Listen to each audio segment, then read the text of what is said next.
Have you ever asked yourself, why do we fight? Not just countries, not just soldiers or armies. I mean, you, me, us. Why do we fight? We say it's survival. We say it's defense. We say it's protection.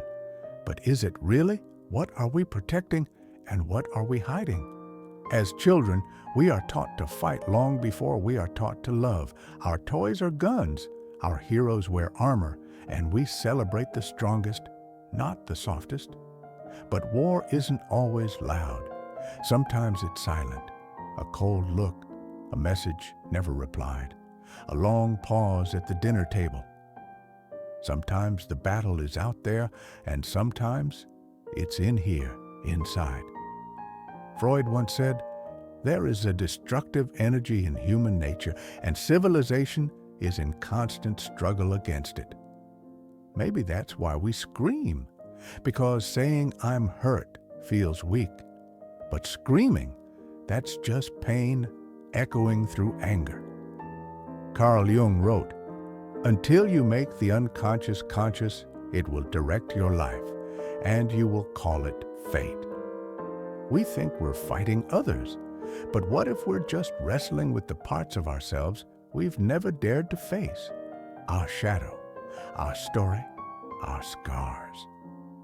So tell me, have you ever pushed someone away just because letting them in felt too dangerous? Have you ever started an argument just to avoid saying, I'm afraid? Camus once said, peace is not the absence of war, but the understanding of it. But let's be honest, understanding hurts, because to understand, you have to feel. And to feel, you have to take off your armor. Sometimes a nation attacks because it's afraid of being weak.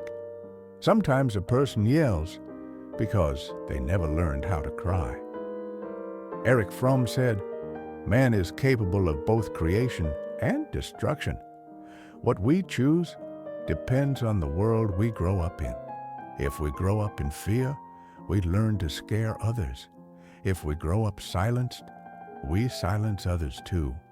And sometimes we think we've won the war, but all we've really done is lose connection, lose trust, lose ourselves. Nietzsche warned, he who fights with monsters must be careful not to become a monster. And when you gaze long into the abyss gazes also into you. What if every battle we fight is just a way to justify the monster we've become? So let me ask you, what did your victories cost you? And what did you lose without even knowing?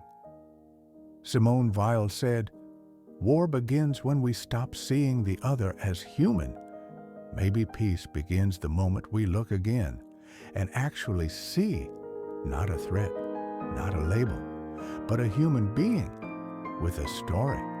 Maybe ending the war isn't about someone surrendering, but about someone finally feeling, because the world has always known war. But maybe one day, someone will simply say, I don't want to fight anymore. And maybe, just maybe, that's when everything starts to change.